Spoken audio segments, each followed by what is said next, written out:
Good evening. You're listening to the Extreme Movie Show. I'm your host, Rob. Alongside me is Professor Pixel, Twin Pixel, because we're covering on our Extreme TV channel tonight Twin Peaks Season 2, Episode 18, that 1990, 91-ish hit TV show, one of the most watched of all time, certainly the most popular and most influential. Right now, we are adrift in a sea of randomness looking for some order to come from the chaos, because I got to tell you, Pixel, this episode actually, to me, moves pretty fast. I like it. There's some interesting things in there, some newer developments. Some of the characters hit or miss, mostly miss, but let's just dive right in. We've talked about how the show's quality has gone downhill a lot over the past few episodes, and there's been a few strong ones, a few weak ones. And we were talking about how we're seeing how the season is going to end up, because we know there's a big delay between the movie and season 3. But as we see here in this episode, it kind of actually starts off what I think is a really good tone, an interesting tone. It's pretty dark. And you're seeing here, you're seeing Mrs. Jones, this beautiful, suspicious, sexy, intriguing lady who comes in, who's taking no crap from Catherine Martell. She's snuck into the room where Harry was staying at the bunkhouse. She starts caressing him, kissing him, puts some on his lips. He starts tripping out, seeing Josie. Then she goes to whack him with a garrote. And of course, this scene is kind of interspersed with Audrey going in to see Jack, giving him breakfast. They have this little thing. And I think Billy Zane either cannot act or he acts really great in every other scene, because here it looks like he could not be bothered with it. And then, you know, when Harry's, we see him next, basically he's back at the station where he's got her, and you know, he just says, oh, she wants to speak to the South African consul, don't know why, and I don't know why Eckert wants me dead. And Cooper starts being really goofy in this episode too, and they have a little goofy kind of going back and forth on hangover remedies and stuff like there too. And I don't know what to take of Cooper's newfound goofiness here, but we've seen it before sparingly. There's a new reason for it, you know, because whenever they get to the office, after Harry was almost killed by Miss Smith, or just Smith, we don't know what the Smith is for. I suppose it's her last name. Whenever she was about to kill him, they can't get a word out of her. But at the station, there's a bonsai tree that's a gift. Apparently, it says it's from Josie. But guess who comes back? It's Mr. Lynch himself. That's correct. Gordon. That's right. And whenever he's going there, he reveals that Wyndham Earle, was actually involved in Project Blue Book, which is connected to our own Major.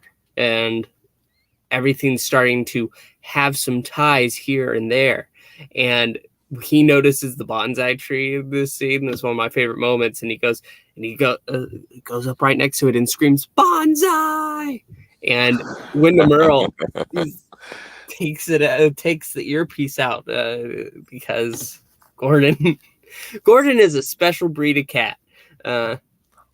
But from there, Gordon quickly says to Coop, "By the way, you're reinstated. Here's your gun. Here's your badge. Let's get to work." And then we cut quickly to Wyndham Earle with Leo, having him pick 3 cards. And he did a neat thing with these cards, that he went ahead and he took pictures of the 3 women that he's targeting, and he put them onto the cards. And then on the king, there's Cooper. It's lame. I didn't like this at all. I've said Wyndham Earle's looked like a dweeb. He does not look like the intellectual mastermind. He makes Leo look intelligent by design, just how dumb this guy is, because Leo is like picking the cards, and he of course picks the 3 queens, which, like you say, it looks neat, like it's a nice visual gimmick with the different ladies of Twin Peaks on there. Was it Shelley, Audrey, and Donna? And of course, like you said, the King's Cooper. And I'm like, okay, this is all going to have to do with the thing they've talked about for a couple episodes now, which they have introduced the Miss Twin Peaks finale. So I'm assuming that that's what season 2 is going to wrap up with, the last big thing. I'm not sure, because something else gets introduced pretty soon in this episode. And it has to do with Project Blue Book.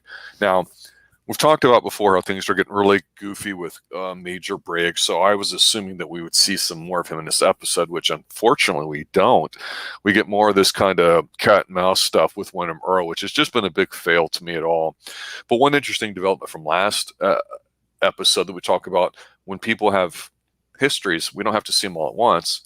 And we may not understand why they're doing what they're doing until it makes sense. And it's kind of neat because we saw where Ben Horn, it looks like an Audrey's mom, may have had some history because he went over to the house, whispered to her, and she's, of course, in a wheelchair. She comes in. She's a Great Northern Lodge, which is kind of neat. You can almost see outside, even though it's a print in the back. It's a little bit of a different view of the lodge. And what I do like about this episode is that this scene and a couple others more towards the end, we see parts of Twin Peaks that we haven't seen before, even though we're seeing just like a little slightly different part of the entranceway into Twin Peaks here. It makes you feel like it's new and it's refreshing. It's still unfolding before your eyes, despite what we think we know. It's not just the diner and the one big room. But you see Donna checking things out. Of course, the storyline that they really could have done something with instead of treating it goofy was with Mike trying to get the big room there with Ed's wife. And it's like... He got it. He got it, and he comes out, and he's real composed. It's like, it was such an unbelievable night. She's working over how many, like, she to the center of her Tootsie Roll Pop kind of sexual innuendo thing there too. But it's neat because they tie in something small like that we don't need to see, and she gets her 2 seconds of screen time. But then we see Audrey and Donna talking where she wants to know, hey, does Ben know my mom because he came over last night? And she's like, I don't think so. And so it's good because it's been so long since we've seen the girls team up and do something. They had kind of a neat thing to do it. And when people have paired up in this show, for the most part, it's worked. Because even though, kind of continuing the theme here with Ben Horn meeting her, she's like, they're talking and there's love letters from, I guess, 20 years ago. And they talk about, and he's trying to convince her that, no, he really is a changed man and he only wants to be an agent for good. And she's like, oh, sometimes when you try to make up for stuff that you did, but that was bad, it ends up being worse. And it just sounds like it's a one-night stand. So we're getting this kind of element with this lady that we've hardly ever seen, and her mom in a wheelchair nonetheless, trying to figure out how to handle stuff because she will not let Ben caress her, touch her, or kiss her. She's kind of almost looking disgusted with it too. But I thought that was kind of an interesting development. Plus, of course, the ladies are spying on them. Absolutely. And then there's a mention right there of, does she know? And Elaine, I believe her name is, says, of course not. And she's never going to know, which leads me to think that perhaps Donna and her doctor father might not exactly have her doctor father. That'll be, I think, confirmed almost 100% towards the end of this, but we'll get to that in a moment. Yeah, because I never noticed it before, but she and Audrey do have a similar look to them. That is a very good choice, if that is the case. But then we quickly go to the diner where Gordon is talking to Harry, saying about his cure for a hangover, because earlier Dale was giving Harry his, and obviously he had been drinking so much from the night before. Every time they mention these disgusting things, he runs to the bathroom and throws up. But then Gordon is shaken by how beautiful Shelley is, and he says that he has to go over there, and he's talking to Shelley and saying that, oh, I'm gonna give you I'm gonna ask for some coffee, and can I give you a lovely little anecdote? And then whenever she starts talking, because he's yelling, he always yells because he's hard of hearing. But every time she talks, he lowers his voice now because he's like, I can hear you. Oh my gosh, I can hear you perfectly. It's a miracle. And it's pretty clear he can't hear her at all. But he's trying to, make it like it's magical. I don't know. I don't know if I took it that way, if it was a real life thing. Because there's a line right there where she's telling Gordon, would you like some more pie with your pie? And he's like, absolutely. About what he sounds like too, and it's played by David Lynch too. So I have this fantasy in my mind because I'm still mildly upset with the show right now that he came on, acted in this episode, said, "What the f is going on? I better close things up." Because at this time here in the spring of '91, there's a lot of things going on. So we had like 2 episodes ago, it was around Valentine's Day. Then there was like a month or so that the show was preempted and didn't run. Then there was another big laugh. So by this point, the ratings are scraping the barrel. So I'm just wondering if he's going, holy hell, I don't know what's going on. But, he says really romantic things to her like, I feel as though my stomach is filled with a team of bumblebees. I'm like, what is this crap? And she can't give him the time of day. I actually thought, though, he was trying to mac on her, and maybe there was a Twin Peaks sort of weird thing going on here, where maybe she is the only person that he can hear without having to use his, because he has the corded earplugs. He doesn't have the wireless ones or whatever like you would have today. Yeah. And so maybe I'm wrong, but just the way it looked to me, I kind of bought into that little gimmick bit. I thought, well, that would be a Twin Peaks kind of thing to do, and it might make something kind of interesting. I could see that in this place of weirdness where something happened on, but Yeah, obviously, because the lady's there, and she starts talking, and he's like, "What?" Yeah. So we'll see what happens with that. But Cooper's drawn to. This is just way too convenient. I don't like it. But Cooper's drawing a bunch of little triangle thingies or whatever, and Truman comes back, and I'm not liking Truman a lot either, too, because of him and his Josie withdrawal and his overacting right now is awful. But he's like, "What's that?" And he's like, "Well, I took the two."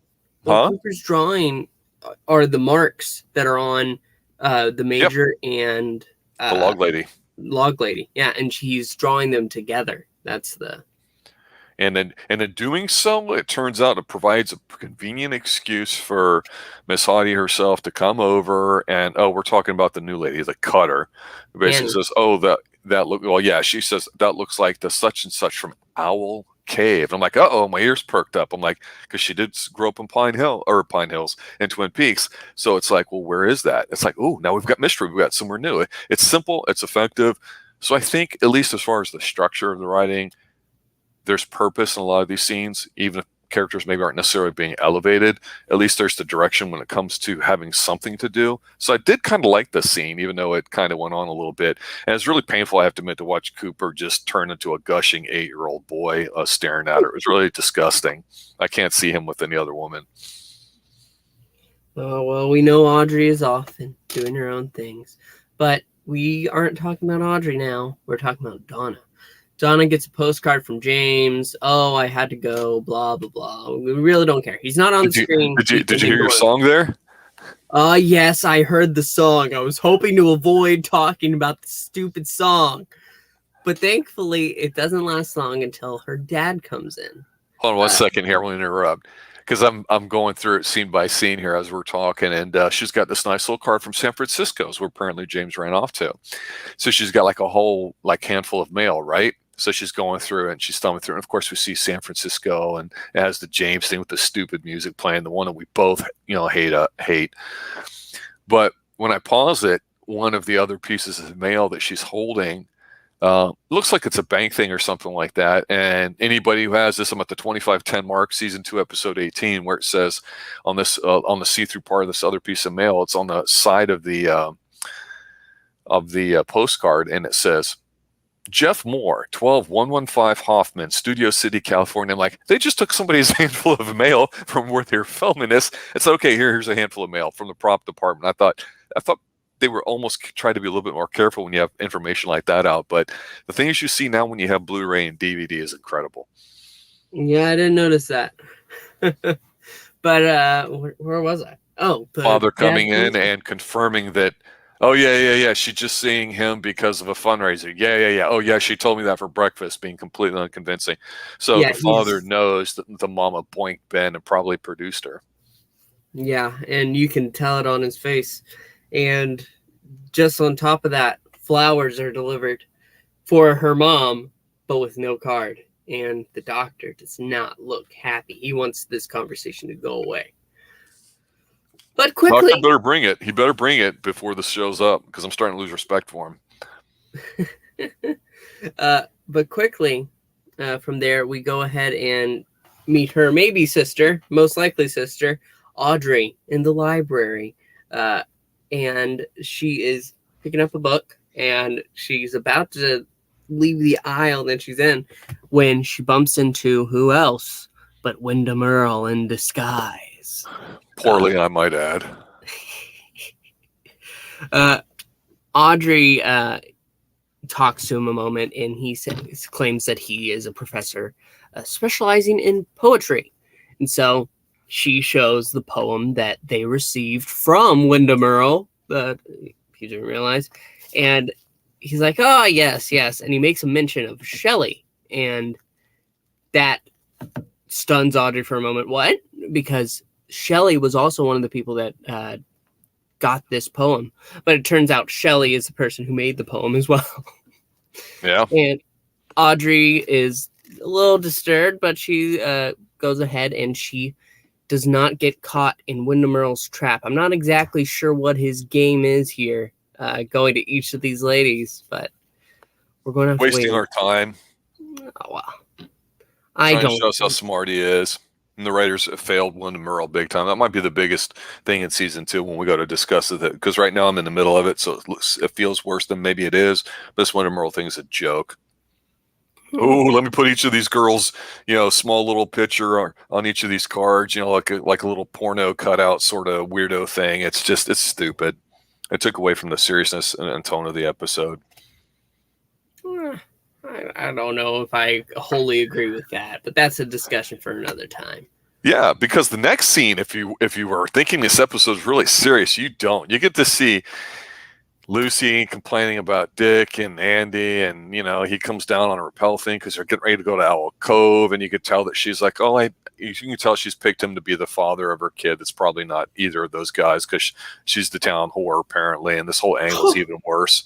She is, and at least she's reading Bobby Fischer Teaches Chess, which is a standard book that most people had growing up learning chess at some point. It may not be that way today, but back then it was certainly popular, and Bobby Fischer was a notable icon. And you get Cooper coming in dressed up in a splunking outfit, and they're going to put their next move in the paper today by doing it, and they're going to sacrifice a pawn, which is supposed to be foreshadowing, and blah, blah, blah. But then we get to, I think, probably the most interesting part, which is this last, third or quarter of the episode, and that's where you see like this beautiful little waterfall. You can tell there's going to be a cave, but unfortunately, Audrey's brother, the one that's mentally challenged, sitting there with those little suction cup bow and arrow, aiming at Buffalo. It's just annoying.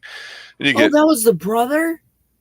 Yeah. That was her brother? I thought it was I thought it was Ben's brother. Well, we saw her and him in the first episode or two back in season 1, and we didn't see too much of him after that. I think we saw him once at like a dinner scene. So he's just there, but he's mentally deficient. Okay, that makes so much more sense. Yes. I thought it was Jerry out there shooting. No. In that moment,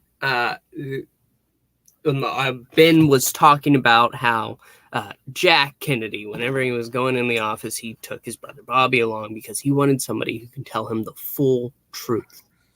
Yeah, he's trying to bring Audrey into the fold. And I guess my question for you with this scene here, despite the fact she's supposed to go on super hot date with really uninterested Billy Zane, and she's buying it, which is not in her personality to be smitten by somebody. It's her job to do the smitting or whatever you want to call it. Do you buy Ben's excuse now that he's come out of his so-called Southern coma, let's call it that, where he thought he was a General Robert E. Lee? Do you buy that he's being sincere now, or do you think it's just a ruse? It should be a ruse to me. I feel like that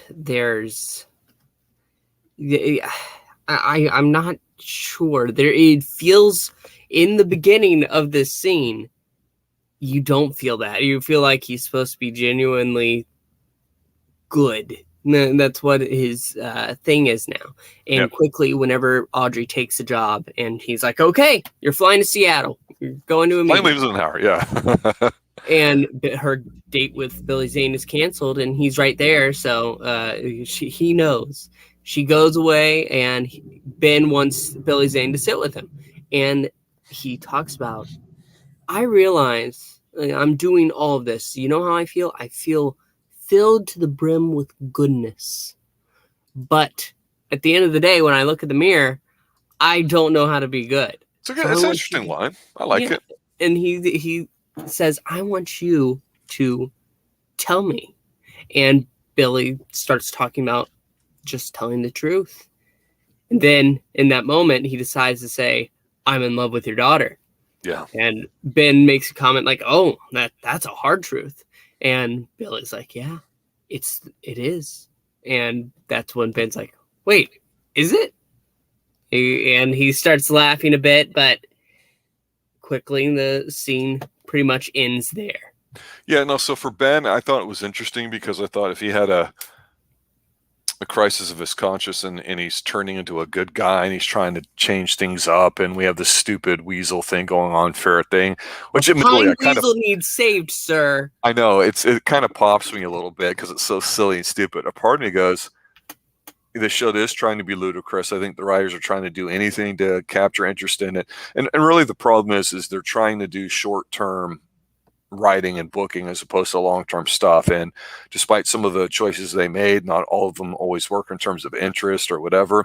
I've said before, the characters I think for the most part we've come to know in the first season, some of them are so far apart from what they used to be, it's hard to believe it. And at least with Ben, they gave him enough episodes and time on screen where we could go, okay, they could write themselves in a very creative position if he actually did have a very come to Jesus moment, so to speak, where he's changing his world, outlook on things. But it doesn't seem to work because he's best as a cold Catholic guy, and that's what we know him as a bad guy. So shifting from good to bad, I don't always think is a great thing. And even Audrey, like I say, she's the one that's supposed to be the femme fatale. She's not the one that's supposed to look there all doughy-eyed, like, oh, you're Billy Zane, I can't wait for you to ravish me. It doesn't work. And that's where some of these characters, we kind of like them. They have different things that they're getting involved in. A lot of them haven't been too, I think, consistent with what their character is, especially the older people, because they're pretty much going to be fixed on how they are, right? Yeah. This does make me wonder something. What the hell's happened to One-Eyed Jacks? Agreed. And what happened to Leo? What happened to this? What happened to that? What happened to Bob and Mike? I mean, because the only interesting thing to me in this whole episode, despite that starting off on a pretty dark tone, was here at the end, we see them in a cave. We see Cooper, we see Truman. All four of them are in there. Who else do they have there? They've got Hawk, and is it the doctor that's with them also? No. They have Andy. And I'm sorry, dipshit deputy, she called him. And Deputy dumbass. They're looking at this piece of who knows, thousands of year old wall or styrofoam with the exact same indention carved into it once they went up or down, who knows. It's kind of pretty done piss poor, I think. And we get this goofy scene that I think was supposed to be serious, and I wish it was, because I want to like it more than I like it, where we see like this owls in the middle of this cave kind of react very passionately, and Deputy Dipshit kind of freaks out and takes his climbing axe or whatever and swings it at the owl, which is I don't understand it, but he happens to hit the wall with the tattoo indention in exactly the right place where it can't seem to come out. It has a little bit of I'm an Excalibur, I've got a shiny thing going on, I can't pull it out of the rock bit going on. And this piece very neatly looks like it's not being pushed out by a production assistant from the back of the styrofoam, granite wall. And you see like this little knob with this like triangle spiky thing on it. It looks almost like spider's legs.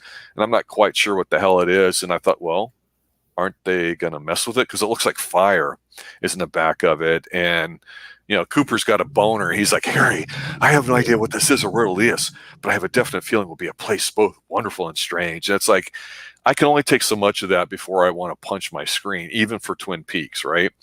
But the problem is here is that instead of letting us build and be the end scene, you get a scene where you get as Eileen going to the bar to be like the normal folk, because like she said, I can't, I don't know the words. I've been in a convent, but whatever, gets a drink. And of course, instead of talking to Diane, Cooper sees her, they go in there and they focus on her, I try to watch what we say here with the stream, but it's obvious she's done some self-mutilation on her wrist, and they even freeze it for a second to pop on. And they have what's supposed to be, I guess, some romantic, talk or whatever. And she's certainly not unattractive by any means, but it's like, Cooper, you went for the smart, strong, independent young woman in Audrey to one that's been in a convent that's obviously got mental issues and is psychotic, and you know better being in the FBI, especially with your own backstory of which you went in with Wyndham Earle, which is putting you in this precarious predicament to go down this path. And that's why I don't like what they're doing with the writing. They just threw this new girl in here for him to have a love interest rather than just let him be himself. That's where I get really pissed at the writers can only write, I guess, and if the studio gets in the way, it's bad because I'm getting frustrated. I'll just pause here for a moment because there's one more little quick scene and then I'll finish up. Go ahead. Yeah. Well, I'm just going to comment quickly and say that I think Cooper likes having someone to save. And I think Audrey, like you said, she is this independent young woman. She doesn't need saving often. She needed saved once at the beginning of this season, but she hasn't since, and so he needs. I think it is a little bit of a hero complex. But speaking of heroes, we need to speak about the villain, because we go back to the cave where we see Wyndham Earle, and he's walking through and finding where they pretty much left this symbol out in the open, and he notices it, and he looks across the cave towards the ceiling, and he notices the same symbol upside down. And so he takes the rod and slowly starts turning it, twisting it until it matches. And that's when the cave starts shaking, rumbling, and we see it looks like it might cave in. And that's where we end the episode. Yeah, and it's frustrating. I was just frustrated with this episode because I thought there were some interesting things, although there's a few scenes where they just threw the music in and it didn't fit the scene at all. The two-note part there of Laura's theme or whatever it's called or whatever, I think it's a major and then a minor tone, and it just cycled back and forth. It's really awesome in season one, but there's a scene in here where some people are talking like, why are they playing this now? And then why do they follow up with the jazz thing? It's like, I had no thought to it at all. And then I thought, just like this last scene, okay, whatever's going to develop. The scene you're talking about is with Ben and Audrey whenever he's offering her the job. And then whenever she leaves, Billy Zane comes in to speak with him. I think it actually works towards it, because the reason why the theme was coming was because of the connection. In fact, Laura's even mentioned by Ben. I can buy that. I just with what and they're then talking whenever about, Billy Zane comes, he takes off that mask. He takes off that I am completely good mask, and he's like, I'm struggling here. What the hell do I do? So it changes the dynamic. I felt it worked. Okay, well, I mean, we'll see what happens. I just feel like it's uneven, and I felt like for an episode or two there, we were starting to right the ship and go somewhere, and it was fun to watch. Now I'm not so sure, and it feels like they're just trying to reset, like after every other episode, and it just doesn't feel cohesive. And I know Lynch had a lot of issues with the studio forcing them to do things, and so I know with these last couple episodes, things might turn around from what I recall. I do remember it having a very strong ending, which I'll attribute to Lynch for specifically. So I don't even want to blame the writers, but you have to blame somebody. And usually you got to go with the studios and the higher ups. And I just was like, you know what? We start off strong, but you're supposed to have the smart intellectual guy, Wyndham Earle, that turns like you say, the standard that we see in the cave there at the end, because you see something like, why the F didn't any of the other people, or even like Hawk or anybody that apparently has known about this place forever, and we as watchers haven't heard about it at all. It would be nice to get a line or two in there about it, maybe even a few episodes ago, just so it's planted like seeds in our head, kind of like the Miss Twin Peaks contest coming up that, we're waiting to see Shelley and Eileen and Audrey to get involved in and see who wins that. That should be a big cat fight. If it's not, we'll be disappointed, but we'll see. The whole spiritual alien thing's not been addressed for quite some time. That's DOA as far as I'm concerned, which is disappointing. So right now, to try to hotshot things, just to be kooky and be goofy and go, oh, look, it's Twin Peaks. I think overall, I have a bit of a negative view towards this episode. That being said, there were some. It moved and it moved quick. I will say that, but it felt like just a TV episode of something that just wasn't very good. If somebody just turned this on and watched this episode, I'd be like, well, why the hell do I want to watch the show? That's a very disappointing thing for me to say. What are your final thoughts?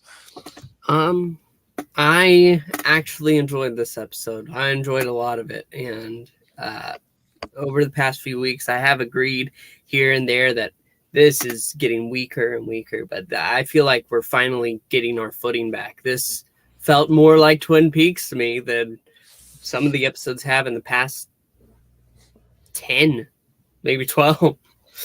And we'll see where it leads as we do Season 2, Episode 19 next week here on our Twin Peaks stream on Xtreme TV. I'm your host, Rob, here with Professor Pixel. Check us out, guys. Let us know what you think of it. We have a lot of Twin Peaks fans that like to listen to it. It's definitely an interesting show. And after the end of Season 2, we'll be doing Firewalk with Me, the movie, and then on to Season 3. So this is going to go on for another 6 months or so. And it's been fun. I have to say that, Pixel. So we'll see how this continues. But for Professor Pixel and everybody involved here at the Xtreme Movie Show, I'm your host, Rob. Thanks for listening. And as always, stay extreme. Good night.